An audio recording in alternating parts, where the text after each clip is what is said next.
Welcome to the interview portion of Power Talk. I'm here today and privileged to be with a gentleman that I'm sure you're familiar with. If I'm introducing you to him, you haven't been around very much. It's probably more of a reintroduction, and that is Dr. Wayne Dyer. We're here in Hawaii in his escape route where he's writing another book.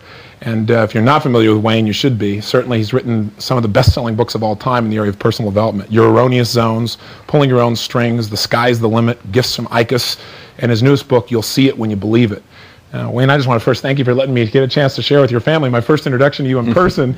Was great. Wasn't that great? Yeah, that was great. I walked in to see Wayne and his family, and I got attacked by 7 children. Kids know, though, Tony. I was really impressed because when they walked in, my children are very open and very loving, but very often a stranger will walk in and they are very skeptical and they check you out first, like animals do. And they jumped right onto you. So I think there's an invisible quality that people send out. And I think if you have a love for children, that says an awful lot about you. And of course I have it in great depth because my children are the most important things in my life. Yeah. And I can tell that you're a wonderful daddy too. It's nice having you there. I appreciate that very much. Well, I think one of your gifts, from my perception, is the ability to have that child be totally alive inside of you. And that's where happiness comes from when it's natural. But why don't we start out by getting we always start our Power Talks finding a little background on people. Sure. So why don't you tell us, where did this philosophy of no limits, this lifestyle of really living life to the fullest, where did all this come from for you? Where did it start? I know you had some painful challenges starting out in your childhood. Yeah, well, they were challenges. They weren't painful. Oh, that's good. Truly, they weren't. They were painful for my brother. See, I grew up I spent 6 or 7 years in a series of foster homes. My mother had 3 boys by the time she was just a very young woman, and my father had spent some time in prison, and he was abusive and an alcoholic and an irresponsible person, and he stole from everyone, and this is why he went to jail. And he also just abandoned his family when I was just an infant. I was born in 1940, and my brothers were born in 38 and 36, so there was a depression at that time. It was a horrible financial times. My mother was working as a candy girl for Kresge's on the east side of Detroit, making $17 a week and trying to feed 3 children and figure out how to deal with the beatings that she was getting and the abuse and so on.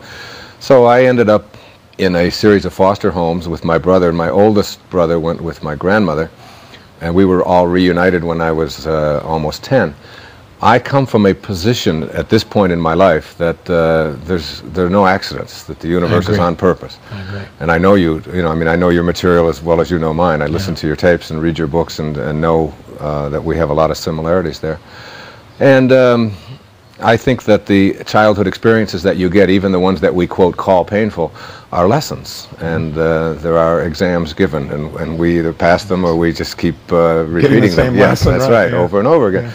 And so I look back upon that. I try to look back very objectively on those years when I was in a foster home and in the years when I was away from my mother and things were happening that everybody else would sort of categorize as horrible and painful. And when you're a kid, you don't wake up every day and say, I'm an orphan again today, isn't this awful? Yeah. Unless somebody teaches you to think that way. That's right, unless you process. And I was always the one in the places that I lived where a mother would bring in a new child. It was just, all it was just poverty. I mean, it was just, nobody had anything. And so everybody that ended up in these various homes was just because they didn't have anything. It wasn't anything other than that. And the mothers would bring their children in, or the church would bring a child in, and they'd always say, go get Wayne. And I was always out and back either playing or meditating or having a good time, because it was on a farm. Like, I mean, there were chicken coops and there was a lot of apple trees and peach trees, and it was just, to me, it was just where I was. I mean, what else do you know? Yeah. And they'd say, where's Wayne? And I'd come and they'd say, Wayne, this is Martha. I remember one time, and this little Martha was crying, and she was all upset. And they said, Wayne, teach her how to spell her name. And I was about 3 years old. I had no idea how to spell Martha. And I just started guessing at it. And she said, no, that's not right. And we went off. And it was like I was the one that somehow had my purpose, whatever it is that you want to call it, was about teaching other people that they didn't have to be depressed because of the circumstances of their life. And I seem to always have known that. My next oldest brother, Dave, didn't, and he suffered a lot in that and had some real tough circumstances later on that he created in his life, although he's beyond them now. Did that motivate you, seeing his pain, to change your approach, do you think? Or do you think it was just inborn within you? I just think that he has his path and I have mine, and that we are biologically connected, but that spiritually he was in a different place than I was. And a lot of the things that I believe are like you have to be generous. If you're not generous, when it's difficult, you won't be when it's easy. Yes. So it's like being generous was always something that I knew about. So that helping my brother was just something that was just in me. And when it was time to help him when he was an adult, it was just like you give him a certain part of what you have, and that all came back to me 1,000-fold, and it just continued to do so. His pain wasn't obvious when he was a little boy. It was like he later on in his life began to look back at that. And his looking back at it, he processed it in a way that it wasn't. It really wasn't that way, because each day, I remember, we had a terrific time each day. You make a really interesting point, because so often people who are depressed or see themselves as depressed, that's part of their identity, and they have great times throughout the day, but at the end of the day they don't remember any of it. Yes, and they say, oh, I'm so depressed all the time. I think that's one of the key differences between successful and unsuccessful people, by the way, is that successful people have a tendency to really recall the good. Yes. They remember. I mean, I think of my days at Mrs. Scarf's house out in Mount Clemens at 231 Town Hall Road, and I think the only painful day I can ever remember was the day that her husband died. And it was just, I just didn't understand. I mean, he was there one moment and he was gone the next. And the only other one is I had appendicitis when I was a child, and I got rushed to the hospital. But when I think of my time in the hospital with appendicitis in 1948, I remember the flowers, and I remember the people. I remember the nurses, there's a big black nurse who would come in and put us on her knee, because they had to give us penicillin in those days in these huge, and they used dull needles and huge doses. No. And she was always the one who would coddle me and take care. I mean, I remember seeing my mother every day.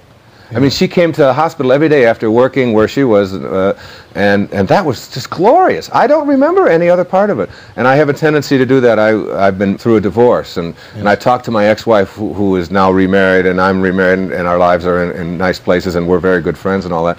But whenever we would talk about what was going on in our marriage, she would always point out all of these things that I didn't even remember. You didn't take the kid on Halloween. I said, well, I remember being there on Halloween. I don't know whether I just created this or whatever, but I look back on my marriage to my ex-wife as a wonderful time. I think she was great. We just had to move along. I've never looked back and thought, oh, isn't that awful? Never done that. Well, you talk so much about having reality-based thinking. And yet, isn't reality based on whatever we focus on? Oh, yeah. Reality is just what I think about all day long. We are what we think about all day long. And it's like, that's the most important learning I think I have come to over the years, is that this body that we're in is really just like it's like a garage where we park our soul, It's just a place to put it, and so you take good care of it and you do all of that, but this isn't what it is. I've talked often about when my grandmother died, and they weighed her just before she went to the hospital. She weighed 133 pounds, and life left her body. Her body didn't weigh any less. I mean, her very life was invisible and weightless, as is everyone who's listening to it now. Yes. So you're just sort of trapped in this body temporarily, and you ought not to be thinking of it as who you are, but your reality is how you process it. Yeah. And that's one of the great lessons. I was talking to one of your producers, John, yesterday, about somebody here who had come up to me and was very negative toward me, which is very rare. Do I ever attract anything like that? So this morning I was meditating on that, thinking, why did I attract this negative person who was very angry at me for being on his property when I shouldn't be, or something like that? And I kept getting back in the meditation, and it's like it bothered me for a whole day. And then I was like over it in a second, satori, instant awakening. It was like, this is only a problem for you because you process it. The guy who came into your life in a negative way is just the path that he's on. Yeah. Your reality is how you are living with it. Yes. It's like he came in to teach you a lesson. Yeah. And the lesson is that you don't have to process him like that any longer. And it was gone. I realized that it was all totally within my power to let him go and to send him love. And I did. I sent him a couple of books. I found out where he works, and and I sent him a lesson. It may take him 20 years before he even reads it. Or he may never get it on this path. He may have to go through it all kinds of times and carry around that arrogance. But it's not mine. I don't have to own any of that. Yeah. It's wonderful. It's the most freeing thing you have in the world, to know that you can process life any way you want to.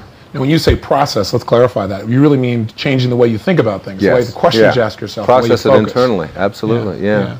You've gone through an incredible evolution and in the spotlight over the